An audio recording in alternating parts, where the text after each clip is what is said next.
evening, everybody. Welcome to the Iowa City Public Library. My name is Victoria. I'm the Teen Services Librarian here at the library. We are thrilled to invite and have Jarrett this evening, along with two incredible young people to interview him. Jarrett Dapier is a librarian, has written award-winning children's books, has his own band, own podcast, and is here tonight to talk to you about his new YA graphic novel, Wake Now in the Fire. Our two young people interviewing Jarrett are May Thibodeau and Leo Morales Morillo. Did I do that R enough? Morillo. Morillo. All right, okay, Morillo. Yeah, May is a sophomore at City High. May is a sophomore at City High. Go Little Hawks. Part of IC Speaks, a local nonprofit slam poetry group, and editor-in-chief of ICPL's Youth Lit Mag, titled This is Flammable. It's also available for checkout here at the Iowa City Public Library. Leo is a junior at West High, go Trojans, and an integral part of our Teen Room Volunteer Corps. He has a slight obsession with matcha and boba and will be leading a program of his own over spring break on stickers. The program tonight will feature a 45-minute conversation followed by a 15-minute Q&A by the audience. And books will be available for purchase in the back. Elliot is in the back slinging books. Give it up for Prairie Lights. Well, we were going to do this either way. And we sincerely want to thank Prairie Lights as well as Penguin Random House Publisher. So I recently remembered that I'd met Jarrett when I first started working here at ICPL because I'd met Jarrett's before, but I'd never met any Jarretts. So I started searching through my emails and I was like, oh my God. Were you the one who set up that? When you worked webinar? at Skokie. Yeah. Yes. So Jarrett was at Skokie Public Library. He had just written an article about keeping teens safe in the library while they're here. And so we interviewed Jarrett. And it's just been a pleasure kind of following your career. And all the while, you know, as everything else you're doing, just keeping young people in your heart. And we want to say welcome, Jarrett. Thank you. Yeah. Welcome, Jarrett. Thank you, everyone. Thank you for being here and sharing your time with me and us. This is really exciting. I love Iowa City, and I also have family, very close family, a daughter and a nephew who go to University of Illinois. Hi. Okay. Nope. My daughter and nephew. Wait, what did I say? Bro. Let's start over. I have a daughter and a nephew who go to University of Iowa. Wonderful. Hello, daughter and nephew. I went to University of Illinois, so, you know.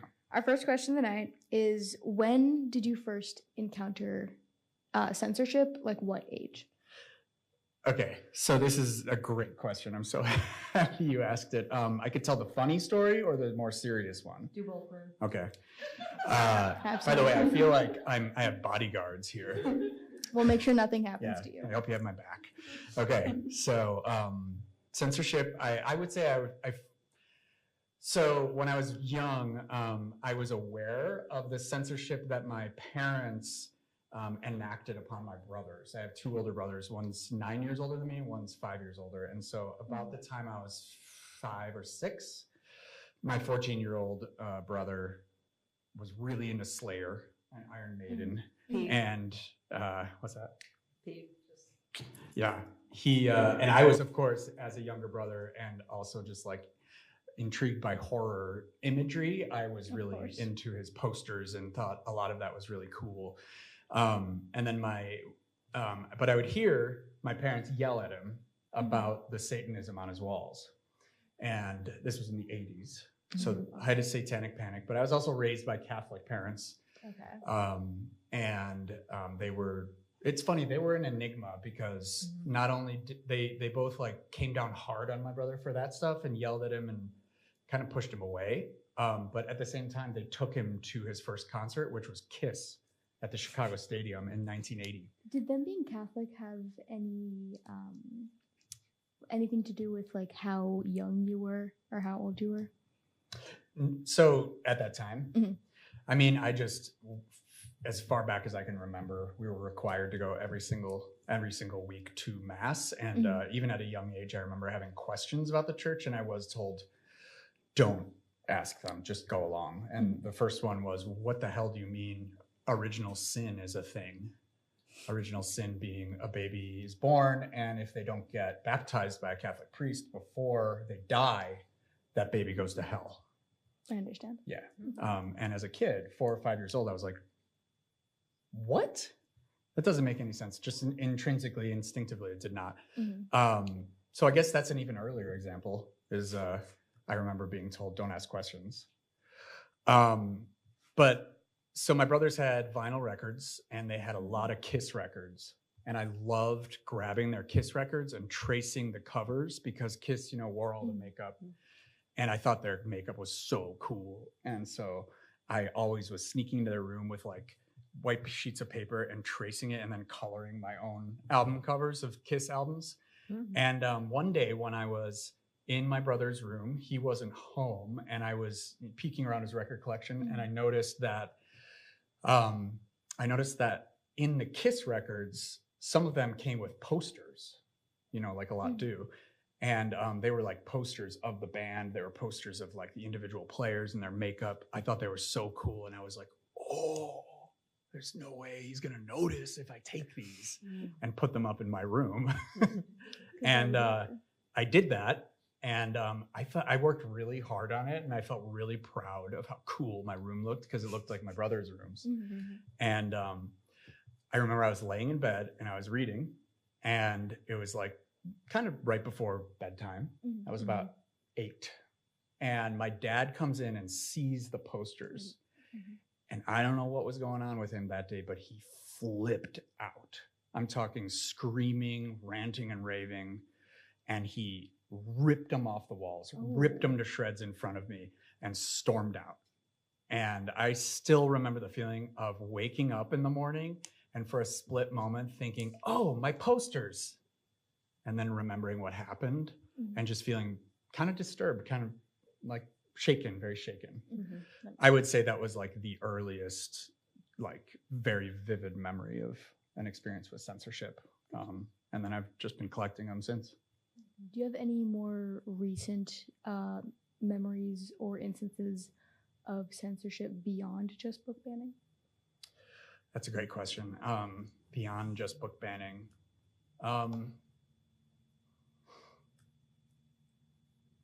Definitely when I was in high school, I was very aware because I have always been, as it's clear, a huge music fan. And so I was obsessed with music, always buying new releases. And in the 90s, there was this thing called the parental advisory sticker. You know it? Yeah. Okay. I know it's like kind of a common image now, but they were affixed to these CDs or tapes that I wanted. And certain record stores would not sell me the album when I was 14, 15. And I think at 16, arbitrarily, you were okay to hear the F word in music, so you could buy them. But when I was about 14, 15, I remember I wasn't allowed to buy like Ice Cube's The Predator. I wasn't allowed to buy 9 Inch Nails, The Downward Spiral. But then, of course, like some other record store, like in the mall, they didn't care. They didn't ask how old I was. They just wanted my money. But there were a couple local record shops in my, you know, very, very white, very wealthy suburb that was like, absolutely not. So did you grow up in a predominantly Catholic area then because of that? Like, was there like a surrounding culture? There was a very strong Catholic presence in the town. I think the real religion of Lake Forest, Illinois is money. Yeah. As much as there are thriving churches there, and there are very good people who are fighting for social justice and progressive causes there, but the most dominant, I think, faith is money and making money and hoarding money. Yeah. Yeah, but there were a lot of Catholics too. Yeah, sorry, I was just like, no, that's a great question. So sort of going back to like May's question in a sense, can you describe like the different types of censorship and whether or not you believe in any form? Yeah, can you read again? I saw in the question you listed a couple of examples. Okay, sorry. That was great. So I wanted them to hear that. Withholding information, destruction of information, altering things, and censorship based on age, like stuff like that. First off, I just want to say, like, these are the best questions I've gotten from Thank you. We were the trying. and I'm not surprisingly, the other great questions I got were yesterday in Missouri at a Missouri St. Louis high school from high school students who formulated the questions. But do I believe in any forms of censorship? Is the ultimate question. I definitely don't believe in destruction or withholding of information, except there's a very important exception, loophole. I don't want to say loophole, but consideration. And we're seeing it play out right now in confidential information being shared about sexual assault survivors. With the Epstein files coming out, if you don't know, and if you haven't been following many of these millions of documents that have come out, they're full of appalling, horrifying details, indicating or implying or just flat out proving crimes against teen girls and younger by very powerful people. And when this came out, when they dropped this whole thing, very quickly journalists and other, like citizen activists noted that many things that are blacked out are the names of the powerful men who called on Epstein for his quote unquote services, those services being human trafficking. The victims and teen girls. Exactly. And but worse is that they knowingly, because if they were censoring the names of the perpetrators, then they knew what they were doing. Cruelly, and I would say almost just unforgivable. No, it is unforgivable. They did not redact images of the girls' faces, identifying details and names, which was a complete violation of their privacy. And just it's cause for the entire Department of Justice that worked on this to be fired by Congress, and they're calling on it now to say they should step down. And I'm thinking, why aren't you making them? There needs to be a lot of very severe accountability. So that's a form of censorship that is within the legal realm because it's the law. And the law is when censorship is or information is withheld or suppressed, it can be weaponized, especially by the government, as they did by blacking out the perpetrators' names. But within the base legal system, redaction is good when it protects the privacy and safety of survivors and victims of crimes. And so that's one that I believe in. The thing is, though, I personally don't necessarily consider it censorship and more protecting of an individual. I feel like the whole part of censorship is like, I don't know. I guess for me, that just seems like two different things, but I find it interesting that you brought it up in this case. Yeah, and I actually, when I read that question, I was thinking about like, is this actually censorship? Because like I said, it's, but it, the official definition of censorship and the violation of the First Amendment when it's enforceable is that the government itself is violating the First Amendment. So when like Facebook and all of those say, we can't control information because of the First Amendment, they're a private business and they just do it selectively. They don't do it in China where they expose lots of people's private information to their own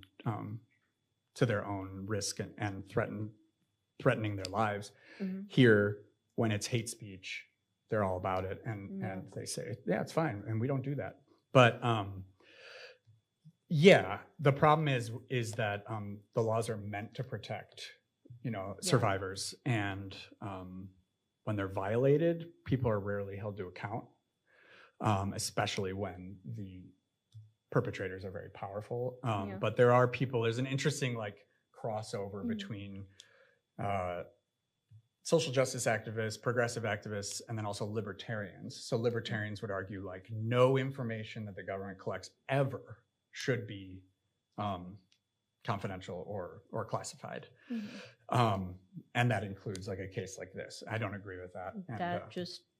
It's a violation of someone's like privacy. I feel like that there is like a stark difference, at least in moral terms, of what is appropriate to share and what is not.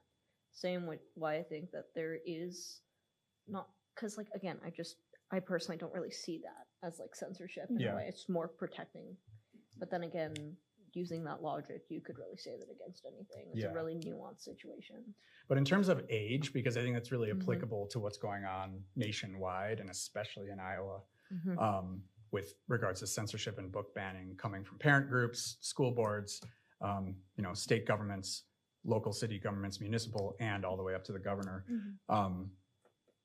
There's a lot of arguing that it's to protect children from obscene material. Some charge that some of the materials in libraries is porn. That doesn't exist. There is no porn in libraries, and that's just a non-starter, and it's a poison the well sort of notion that's specious and meant to kill any debate, so that if you fight back or argue back, you suddenly are the pervert.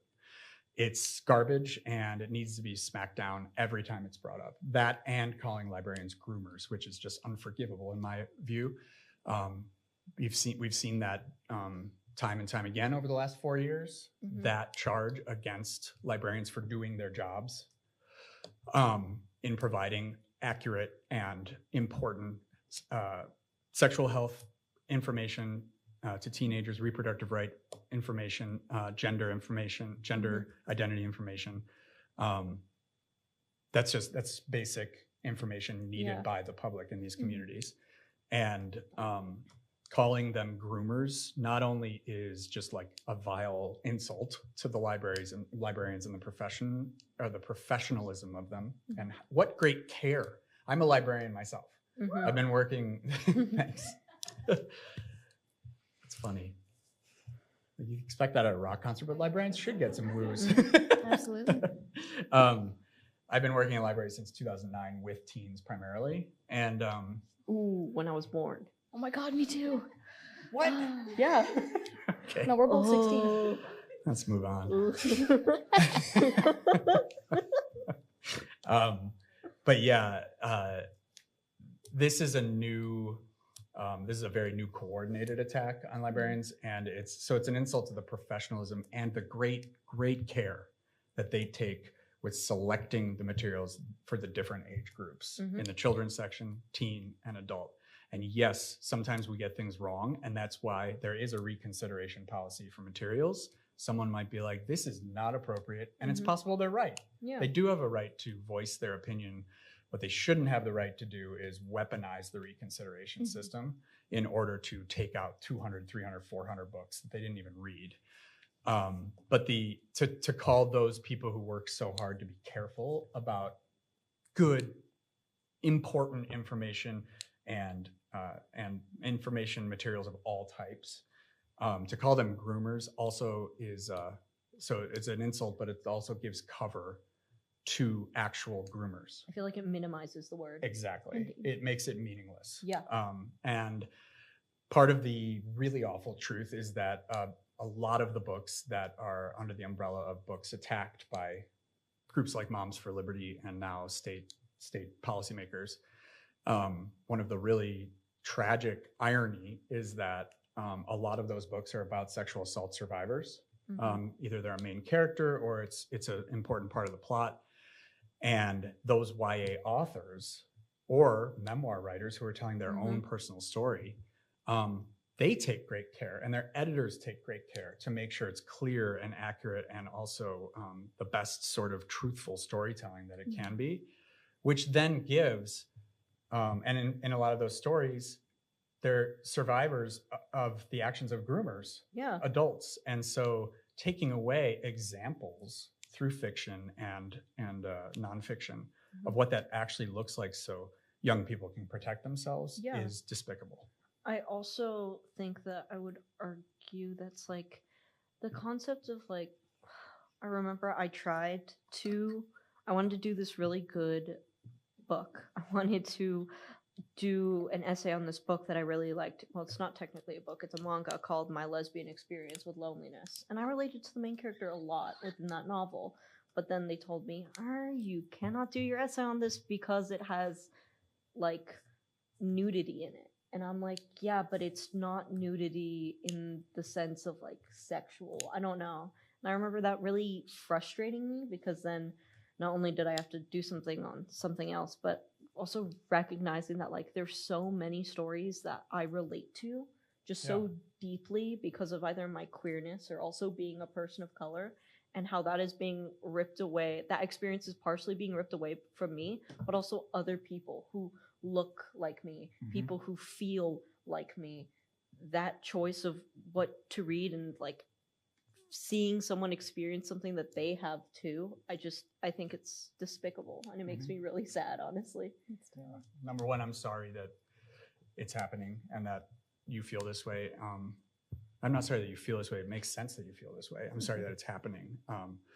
There are a lot of adults, a lot of them librarians, fighting to try and end that so you don't feel that way, because we know it's affecting so many teens like you and just young people like you.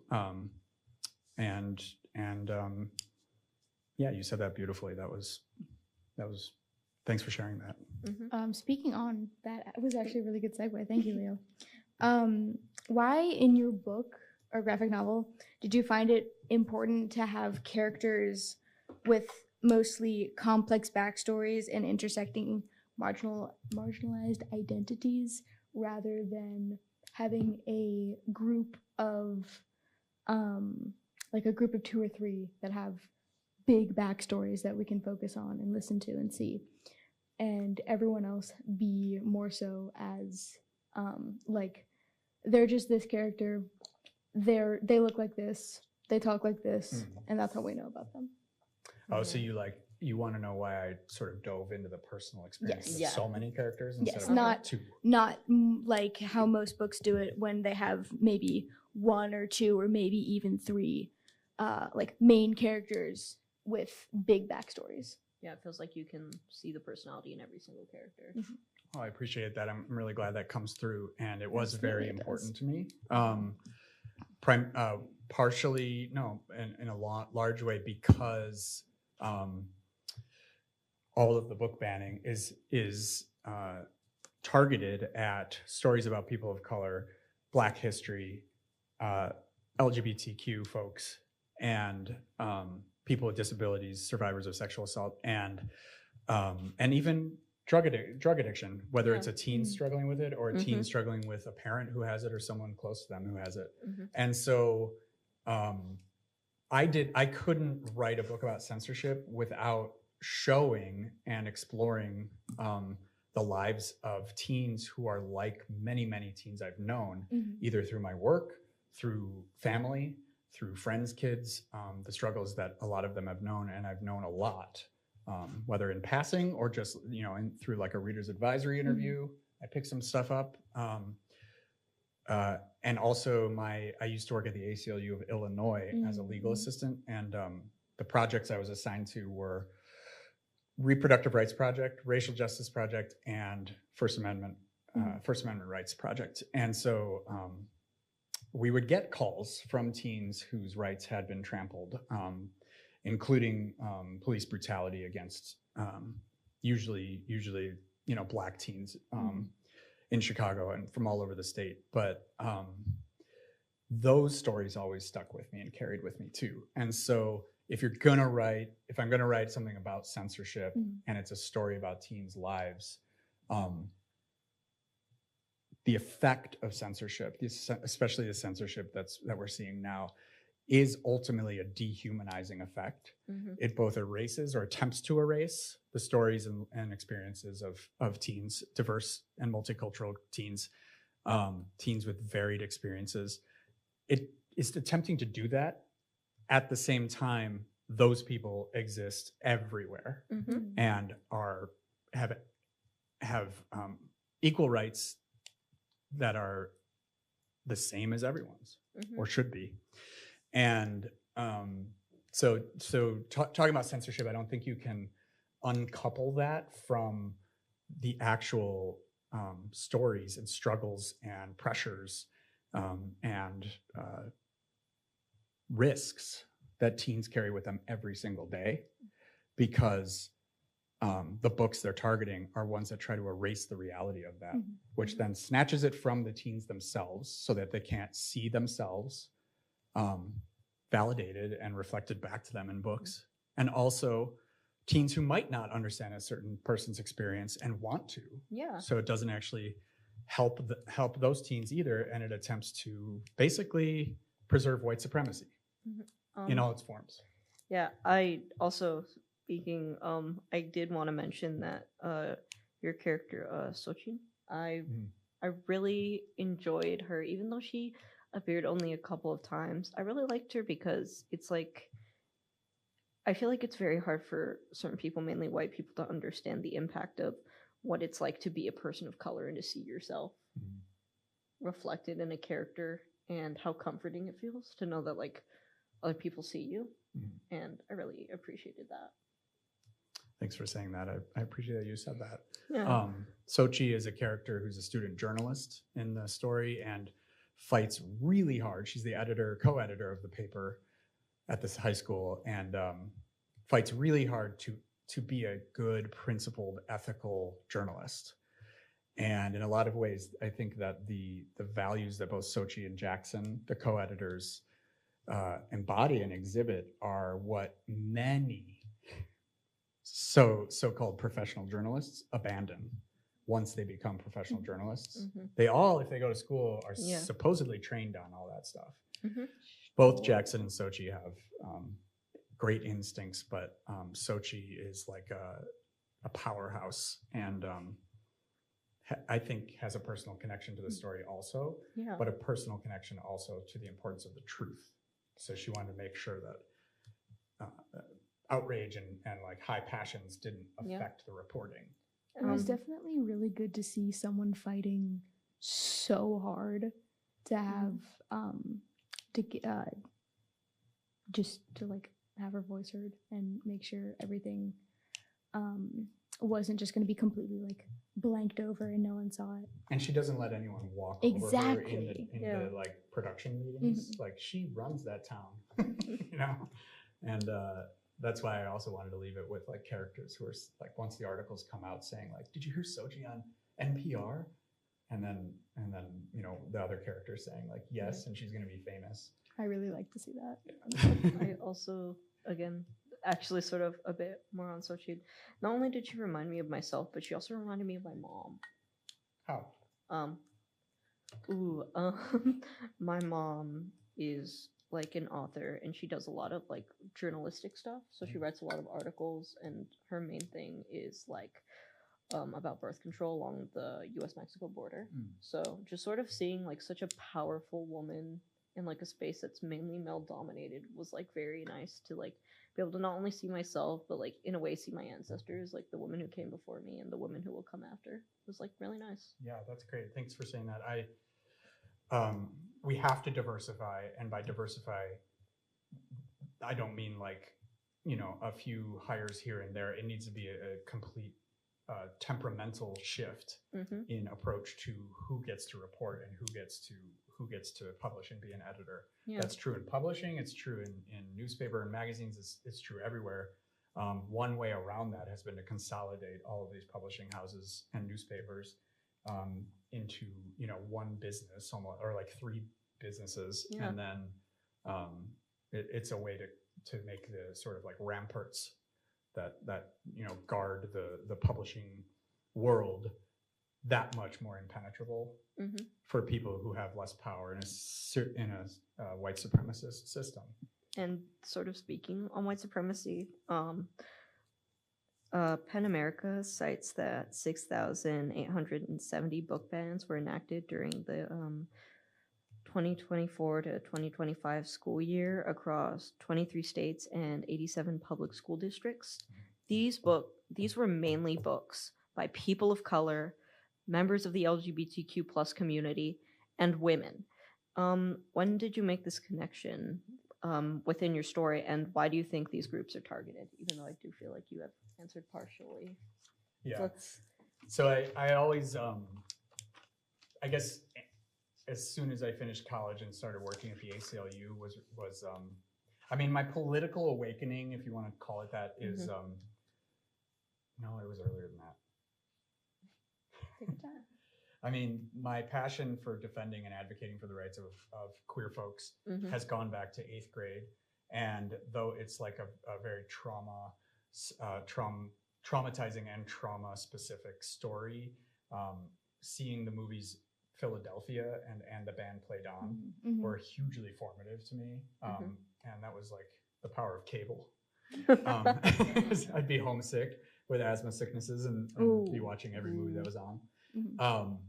And then the other, there were two other formative moments for me, at least, were watching Boys in the Hood and following the Rodney King trial and that like abysmal outcome that happened. And I remember following the news about the video of Rodney King being beaten mercilessly. And I was 12, 13 years old. I remember watching it on MTV News. That was such an important, MTV News was such an important source for knowing what was going on in the world when it came to incidents like this. And I would catch it all day long because I watched MTV all the time.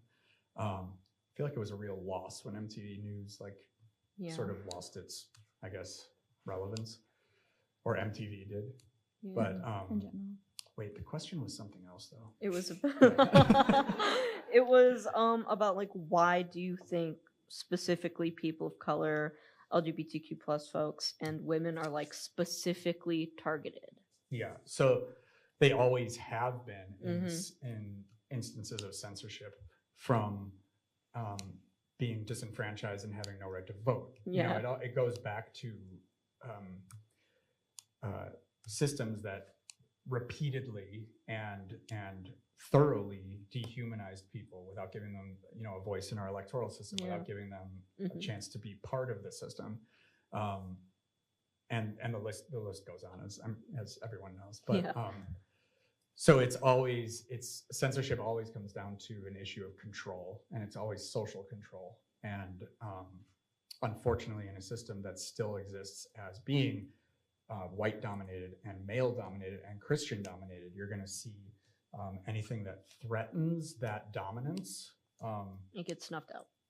Or attempted to. And unfortunately, we've seen it at a level now that has never been seen before in modern reporting. I would argue that censorship in libraries and books has been as severe and alarming as it is now, because, for example, during Jim Crow, there were 2 separate entrances to the library if there was a second entrance. And Black folks were admitted to a part of the library that had crappy books that were either irrelevant or had been discarded, or there weren't books there. It was just a bunch of dusty shelves, and it was a shitty corner of the library. That is an extreme version of censorship. And so examples like that sort of besmirch American history. But it's important to learn about it. And what we're seeing right now is an extreme version of trying to control teens' access. And I really do think, to answer your question, a lot. So I feel like there are groups of people who all sort of come together,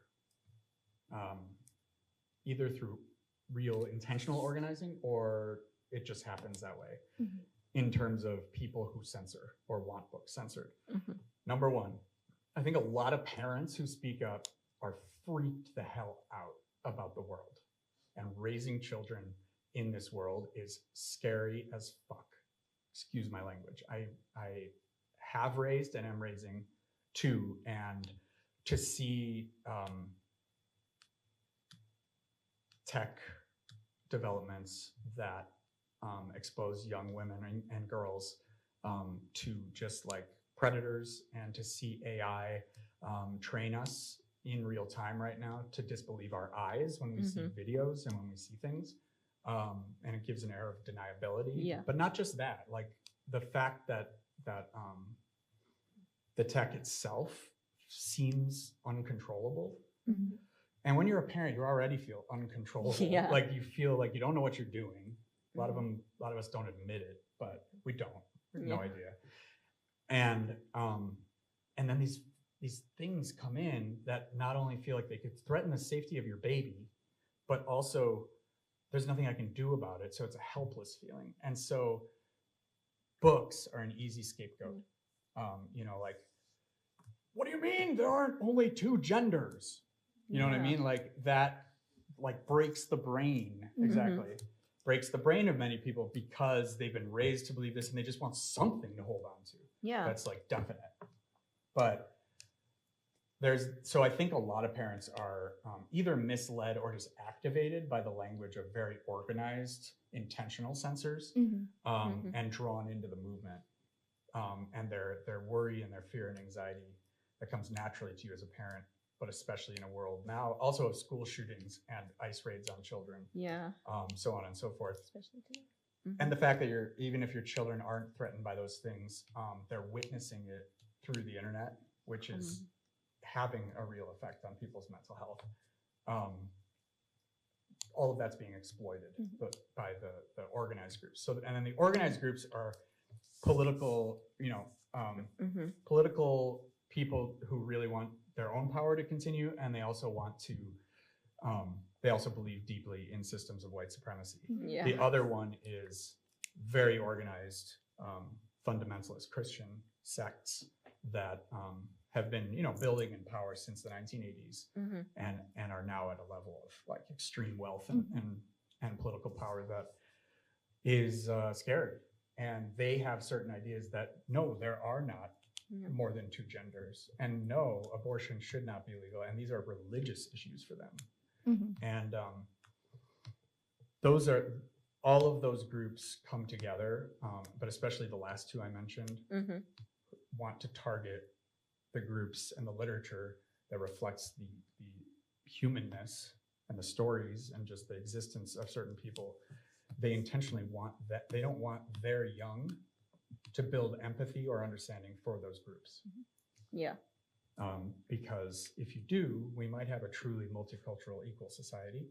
And when they grow up and that scares them, it also is like fundamentally against what they believe the world should look like. Yeah. And so a lot of forces, a lot of factors, but it's not random that those books are targeted. Yeah. And I can say something speaking as a 16-year-old and not a parent myself. Personally, I have felt the effects of censorship, specifically in like schools and ways meant to protect the children, specifically by school blocking certain websites. I've gone to do my own research on, especially when Roe v. Wade was overturned. I tried to look up older records and statistics, and I just couldn't find them. They were just straight blocked from me. I couldn't access them, and that's one thing. Another thing is I just want to point out the stupidity of banning the book Pinkalicious. She was pink, she made cupcakes. That's terrible. Nope. That was my banned. childhood. They That was stripped my it away. childhood. Nothing I ever thought about that book was bad. Turns out making so many cupcakes and having your brother eat so many cupcakes is terrible, and all of the mothers hate you, and you're pushing you yourself, Pinkalicious. You are pushing the agenda of making cupcakes and eating cupcakes for every meal. Breakfast cupcake, lunch cupcake, dinner 5 cupcakes. I'm sorry. That, to me, is just ridiculous. Yeah, well, I wrote a book called Mr. Watson's Chickens. It's it's a picture book about two men who are in love, live together, and have way too many chickens. Wonderful. And their relationship is only an issue in the way, only becomes an issue in the way it would be for any loving relationship, in that they amass so many chickens that their life is chaos and their house is being torn apart.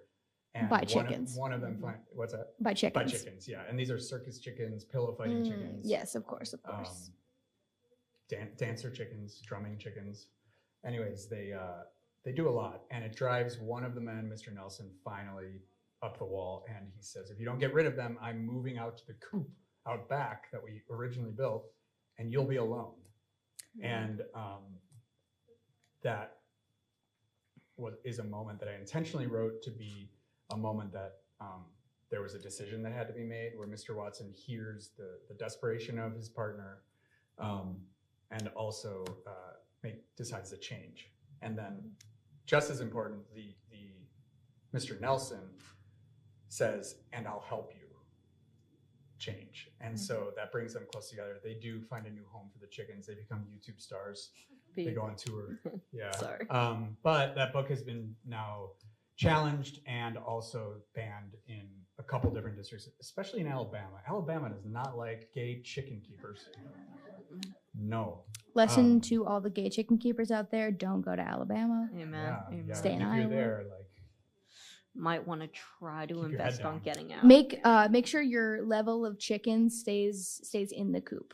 but there was one If you're in lady- Alabama. There was one lady who challenged it in this small town, who I appreciated that she was just truthful about her objection. She said this feels like indoctrination of the homosexual agenda.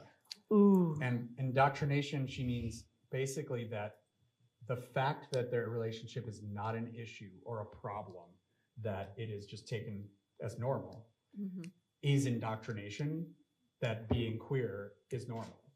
So if little kids are reading this and just seeing that as normal, then that will raise them to be kids that I don't want believing certain people have equal rights. Ooh. But ultimately, she's arguing against like gay men must not be chicken keepers. Of course, of course. I have to make a joke really quick. Speaking Gay agenda? I don't got agenda. What? Anyway, sorry. Very speaking true. a bit lightly, we have a question from Victoria herself. Yeah. She's a fan of Rage Against the Machine and their song "Sleep Now in the Fire." Can you tell us a bit more about the title of your book? And another side from her: we've done our homework and we know you dabble in drumming. Was that drumming chicken thought of as a little representation of yourself in the book? Oh my God, I never considered that. I want to say yes. That All right. chicken is me. Absolutely. Love that so You much. are I am the drumming chicken. the drumming chicken of the gay chicken keepers. Yes.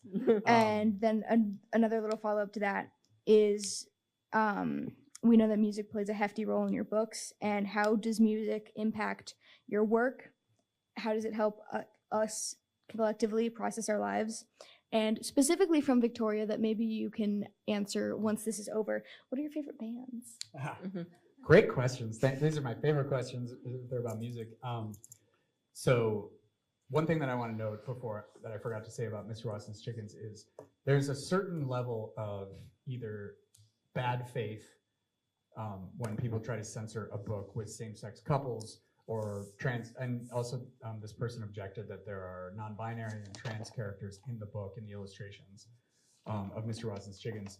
So it's either bad faith that they, like meaning they're trying to, pretend it's some other issue, or they are objecting to this and they are projecting onto, because a lot of times LGBT books, especially picture books and books for middle grade, which don't have sex in them, a lot of times they're charged with being pornographic or gratuitous or obscene just because of the presence of pride flags and trans flags and same-sex couples and so forth.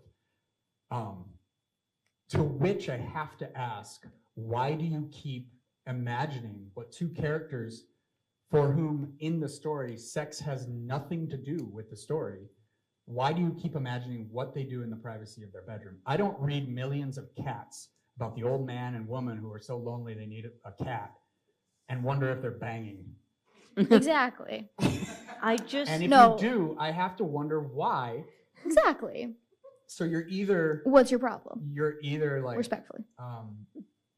You're disingenuously charging these books with being porn or obscene, and they're not, or you've got a problem.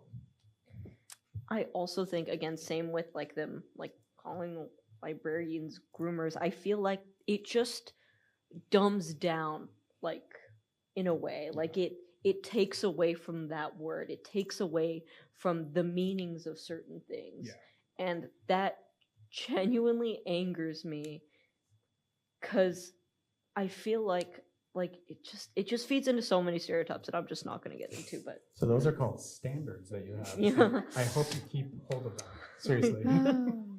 because that makes sense. I feel the same way. But to answer about the music, So Wake Now in the Fire is indeed a play on the words Sleep Now in the Fire by Rage Against the Machine, which is one of my favorite songs by them. I've been listening to Rage Against the Machine since 1993 when their first album came out. They're still one of my favorite bands. During the pandemic, my son and I bored my nephew. He's gone. Oh. See you, Owen. Name drop.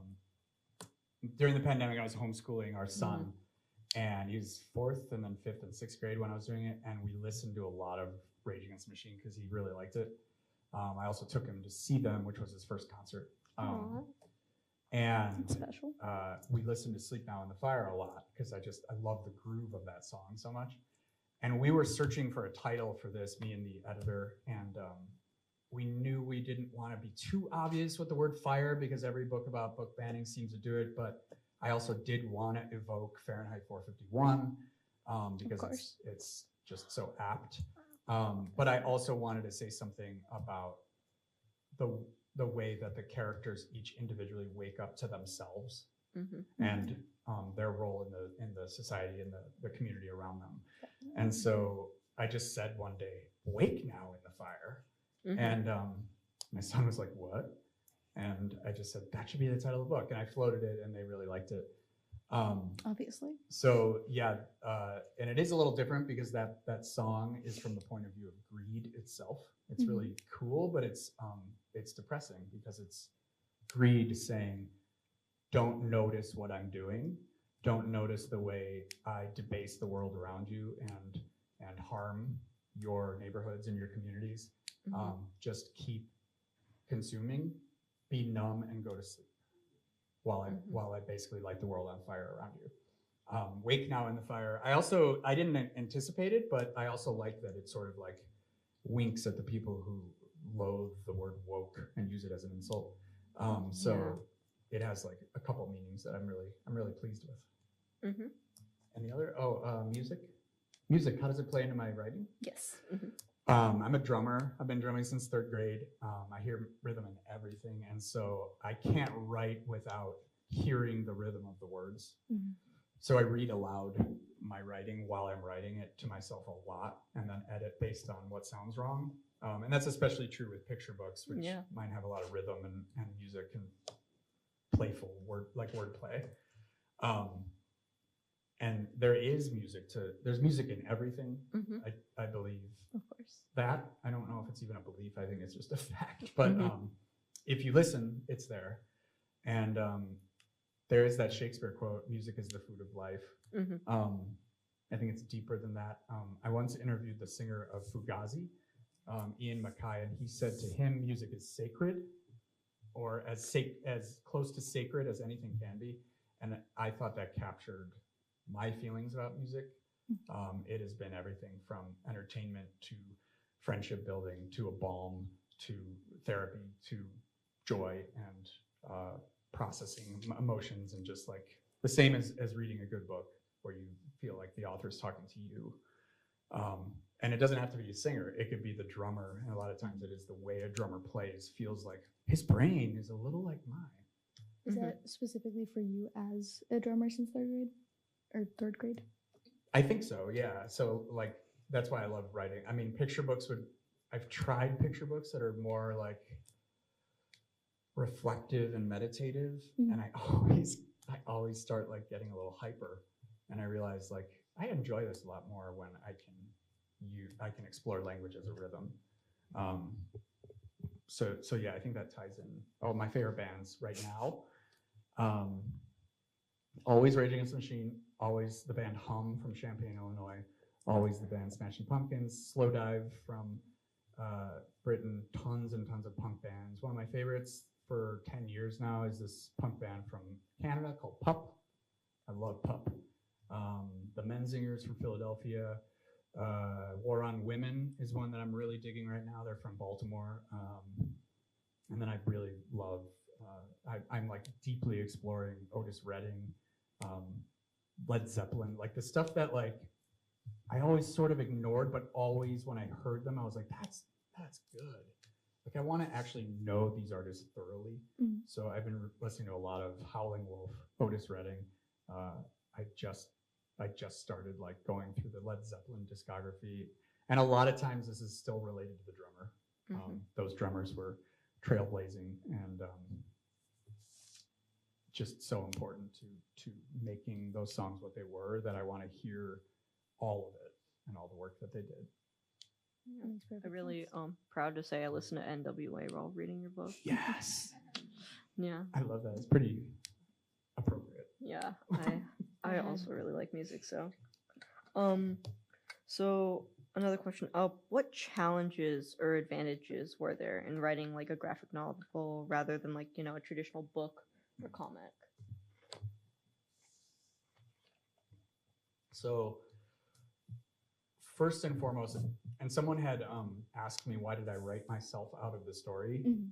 Because if you read the author's note, there's a big moment where Sochi gets, she files a Freedom of Information Act request asking Chicago Public Schools for documentation related to any of the decision, or anything relating to the decision to ban Persepolis from the 500 plus schools in Chicago, which is what really happened.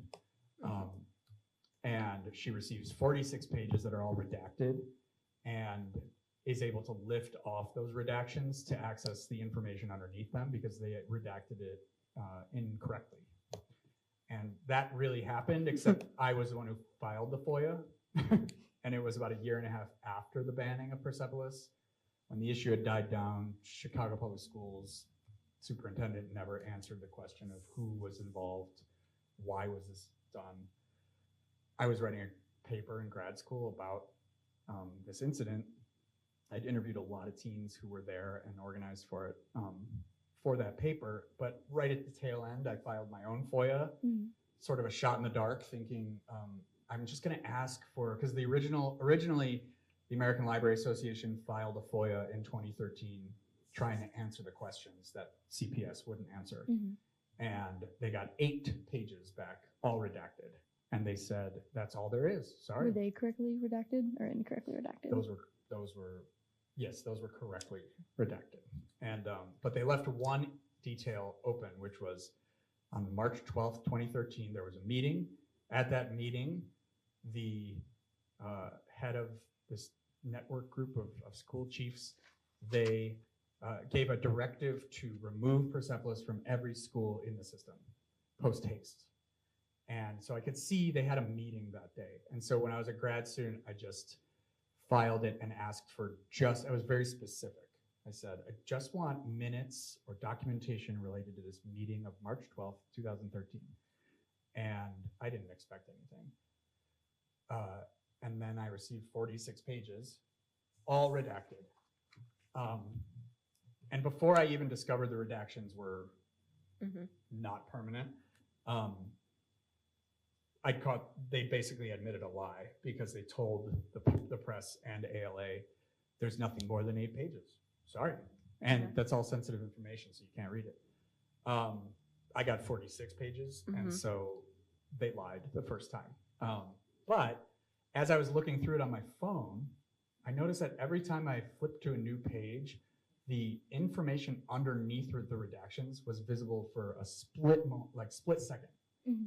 And I was like, they aren't permanent. And so I ran to my computer, opened the document again from the email, and then just opened it in like Mac Preview. And I was able to like highlight they used black highlighter, but digitally. That reminds me of a certain thing that happened once. That was really big. Just a certain few files. Yeah, certain files that were apparently not redacted properly. Yes. Sorry, I was like, I thought that when I thought you were talking about something personally, and then now I get it. No, when I read your book, I was like, oh my God, Epstein reference, and now I realize that actually, okay. Interesting. I had the same reaction. Yeah, this happened, and I just like clicked. It's exactly the same way. You just click, highlight the highlighted part, and then like make it not black, and then I had all the info. Yeah. And it proved that not only did the superintendent of schools make the decision, she said she had nothing to do with it and no knowledge of the incident to the press.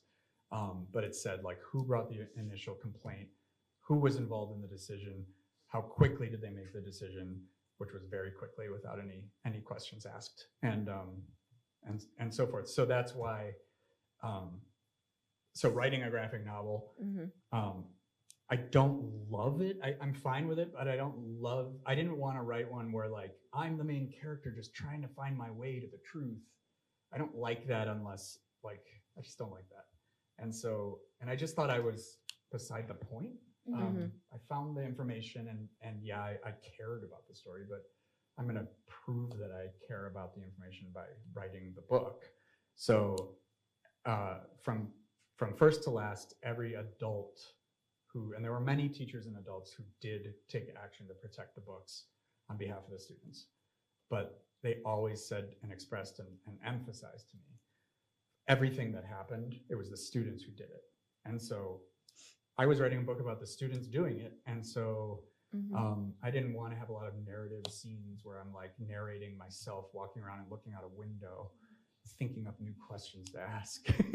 I just wanted to get into the action. So what was hard was it was like writing a play, which is telling the action through dialogue and as very little narration as I could. But I always wanted to find creative ways to bring in narration that was still the voice of the students. So one of them is, yes, a character riding the bus home and telling the story of growing up in Mumbai when she was a little girl. And then another is Weston, who also is riding home, tells his story, but then writes an essay that tells the rest of that story. Yeah. And I just wanted to find creative ways to do it. So that was a challenge, but a really fun one. And it allowed me to be creative in like the way the story is told over and over. Yeah, I thought it was like, I don't know, I found those moments to be very like, I enjoyed it. Sorry, I don't have like the proper words to express it exactly, but I found it very tasteful. That's the word, tasteful. Interesting. Yeah. I like that. Which part? I don't know, tasteful in the sense that like the way that you told the story, more or less. It's hard to put like, it's hard to like find a specific moment, but like the way it was almost like very artfully like put together, like the mix of narration. I also thought that the fact that you could actually like read what Weston wrote in his essay was really cool. Oh, and I love when that happens in a book. Where I'm like, I can read what they wrote. Okay, I don't know. It feels like you're sort of there in the moment. Oh, cool. And I really enjoy that. Hi. All right. Bravo. We want to give the audience some time for Q&A. So if you have a question, you can put your hand up and Ella will come around with her microphone. Do you have any questions for Jarrett or, I mean, anything really, the students? Yeah. Cool. Oh, I think we'll give you the microphone so everyone can hear you, if that's okay. Do you want to start with Adam in the back since you're over there? Are you sure? Go ahead. Oh. Sorry.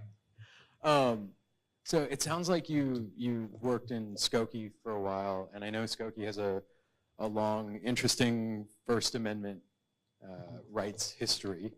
And I wondered if that's impacted the way that you think about censorship, or that's informed some of the writing that you do. Yeah, good. Thanks for making that connection. The Skokie incident, and for those who aren't aware, it was an incident where, so Skokie for the longest time had the biggest population of Holocaust survivors in America, in one town, and it was an enormous number. And still, some of those Holocaust survivors are hanging on in Skokie. There was one I met while at the library, and he said, "Nice tattoo," when he pointed to mine, and I said, "Thanks." And he goes, "Want to see mine?" And he pulled it up, and it was the number.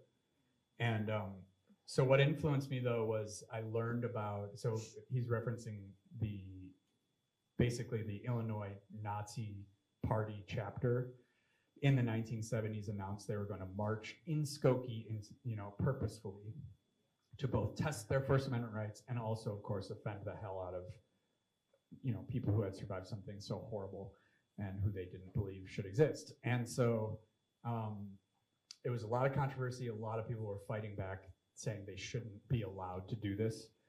The ACLU of Illinois fought on their behalf to allow them to do their march. And what ACLU from then and going forward always said was, freedom for speech we hate is the same as protecting freedom of speech. And so I first learned about that incident because one of the attorneys that I worked with, she was the lead attorney on that and wrote a book about it, and I read it. Skokie now, though, however, is both, it's about 50% Jewish, and then the rest of the population, 50%, speaks over 85 languages.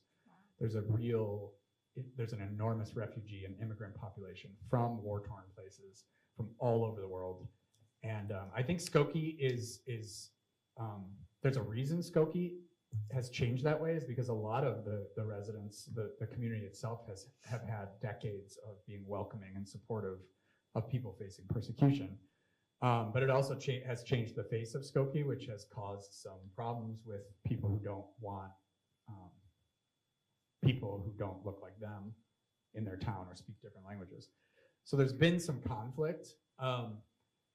But it's a question that I eternally struggle with, that concept of freedom for speech we hate.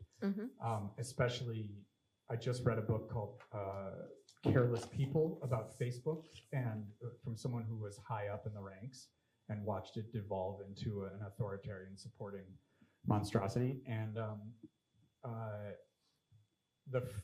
Mark Zuckerberg was always advocating for, we don't censor, we don't restrict, even when people in their own staff were saying, the fact that you're allowing the hate speech you are in Malaysia, for example, is causing a genocide. That is the primary way the genocidal actors are organizing to kill people. And 30,000 people were killed in a very short amount of time in Malaysia. And many Malaysian officials and scholars say it was Facebook that made that possible. And the author of this book was advocating for, like, we've got to shut these groups down. And Zuckerberg was like, no, all about free speech. And 2 years later, he partnered with the Chinese government and censors everything on their orders. But so an example like that is like, it makes me think, yes, of course, if like literally hate speech, and this is the primary outlet for it, that is fueling organization that is murderous, it should be censored. And I guess I still believe that, especially with private businesses. It gets a lot hairier with government, because people were asking the Skokie government and the police to shut down the Nazis. And a way better outcome happened than that, which is that people were so pissed off that they were still allowed to march, and that they were marching at all, that they organized the hell out of themselves. And there were so many counter-protesters that the Nazis ran away with their tail between their legs and didn't even really march. And so it was like the people organized and exercised their own First Amendment rights to maneuver and also like overpower, yeah, the Nazi. And I think we see the same thing happening in Minneapolis with the organization of people there, which is heroic and amazing. So yeah, it's really hard, especially when it's talking government. When it's private, I get a lot more like, technically any business can say, you can't say that in here, you know. And libraries, as teen librarians, sometimes we're like, stop throwing around that word in this space, because it's uncomfortable for other people, and our priority is often a space that feels safe for everybody. So technically, we're not supposed to say you can't say certain things, but there is a code of conduct. I love this like debate, but I never have an answer that's like, here's the firm answer that I believe, because there's so much to consider. Yeah, censorship has a lot of nuance that I feel like, as of late, nuance seems to almost be slowly dwindling out in a way, mainly because of the rigidness on the internet, the just straight like yes or no, black or white, when I think that a lot of conversations, especially conversations surrounding like censorship and also things like queerness and racism, there's a lot of stuff that just requires an amount of nuance that I feel like is difficult sometimes for people to be able to like palate.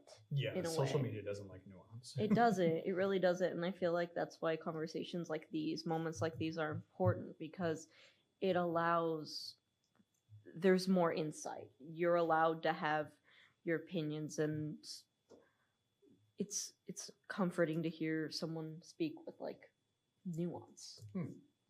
I agree. Yeah. Yeah, I totally agree. And that's why in-person events, and again, are a great reason that I thank you all for being here, is having conversations, but also like supporting live music and supporting live events where we come together and coexist peacefully is just as important as, like the laws. That is exercising the benefit of the laws, by coexisting peacefully together in the real world. But one thing that I didn't mention that I wanted to, and I forgot. It'll come to me. It was about that question. Wait, you asked what are opinions about censorship, and then okay, got it. A good friend of mine is an intellectual freedom scholar. She teaches at University of Illinois, where my nephew goes. I took classes with her, and now she's a friend, and we co-wrote one of those Keeping the Police Out of the Library articles. Her name is Dr. Emily Knox, and she's Black. She certainly, of course, doesn't speak for all Black people because she's just Emily, but as an intellectual freedom person, always thinking of these issues and writing about them, she does not believe in restricting hate speech. She always says, number one, I want to know who the assholes are. Amen. And they're going to out themselves. Yeah. And two, she said, whatever restrictions that are good with good intentions behind them, whatever restrictions get put through, they will be weaponized by the opposite side and much worse than the effect we would have by putting them through. Yeah. And we've seen that with Black Lives Matter being a domestic, or being labeled domestic terrorist organization, protesters against ICE being, same thing. And all of those things are really playing out in brutal ways right now, and it's exactly what she predicted. Whatever good intention, it will be turned on itself. Also, with Don Lemon and Georgia Fort being arrested last Friday for covering a protest of a church run by an ICE agent. That's another example where they're now weaponizing laws that protected individuals visiting abortion clinics. It was meant to protect them and their safety as they make their way into the clinic. That's the law they relied on to arrest the journalists who were reporting on this, because technically in the law it says something about disrupting accessing health services and religious organizations or organizing or ceremonies and so forth. Yeah. And so it's being weaponized really, really badly now. It protected a lot of people, and now it's being turned on protesters. Journalists. Yeah. You raised your hand, and All I've right. been looking at you. Before we move to our next question, I want to give May an exit because May actually has a birthday party. It's her dad's birthday today, so May needs to slip out. Can we Happy give her a round of birthday, applause Dad. before she goes? Happy birthday. Wait, can we take a picture together Yes. first? Please. And if you want to leave your wow, that's nice. Is it? Yeah, fidgety. I can, unless. Yeah? You have to get closer though. It looks silly when we're all, okay. Yeah.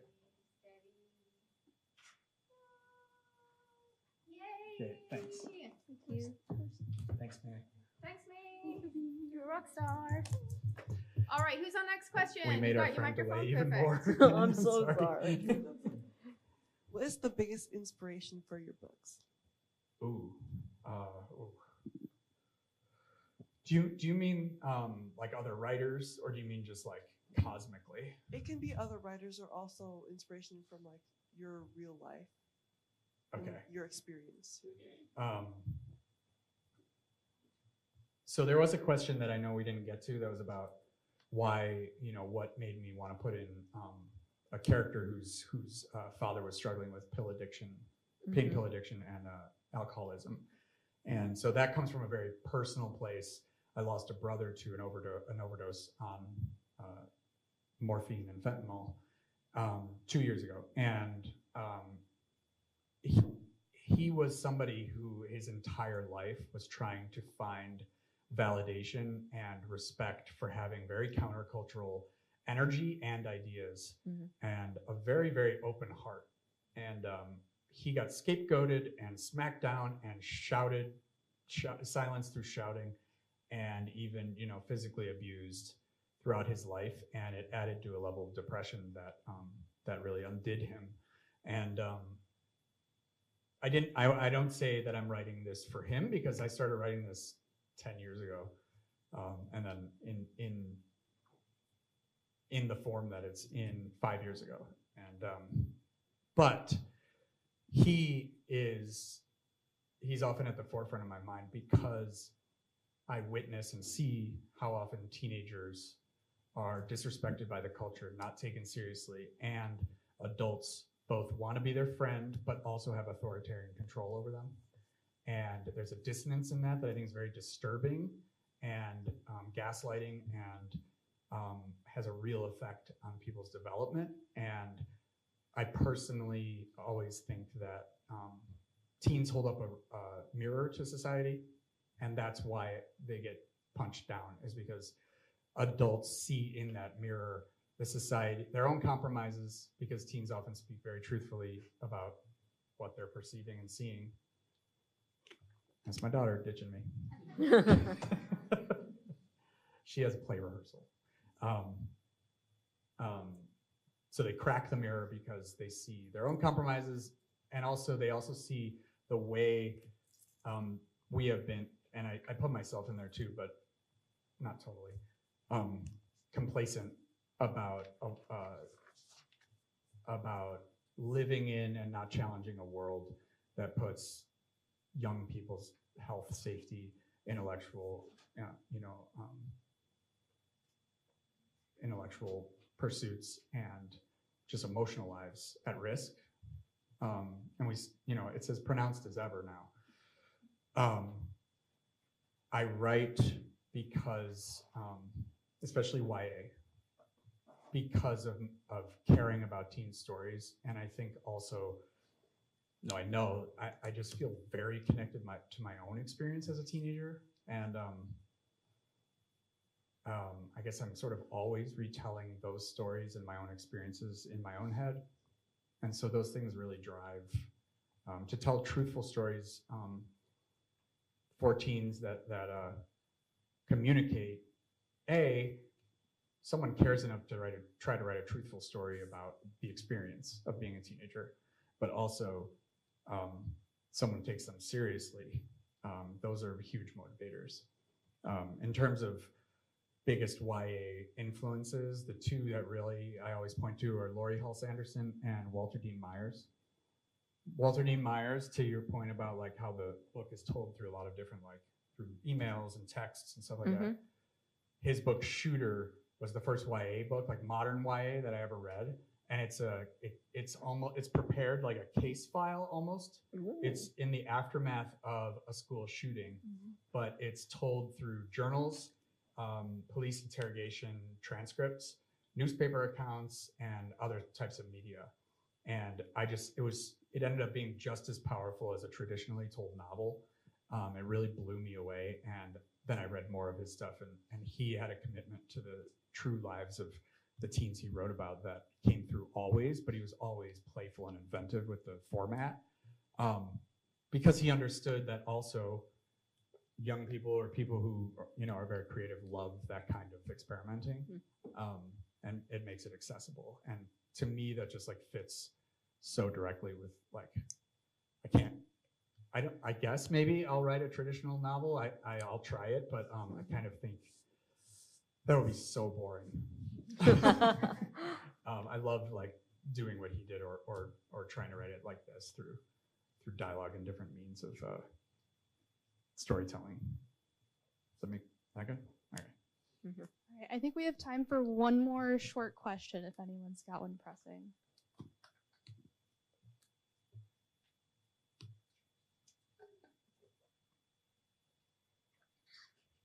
I hope I didn't come off as too hyper. There's just so much I feel so strongly about that. I want to get it all out there. But thank you so much, everybody. I loved having you all here. This was awesome. Yeah. Thank you. Yeah. Well, That if was really nobody fun. else has questions that they want to ask in front of everyone else, I guess. Thank you all again so much for coming. Before I give the regular thank yous, I would like to ask one of our teens, Lydell, to stand up real fast. I don't know if you heard the lovely announcement over the PA system or a friendly face as you entered, but Lydell was our announcer and concierge this evening, so let's give him a big thank you. Thank you, Lydell. All right, and then I'd also like us to give one last thank you to Jarrett, May, who had to take off early, Leo, Penguin Random House publisher, and Elliot with Prairie Lights for being here and making this all possible.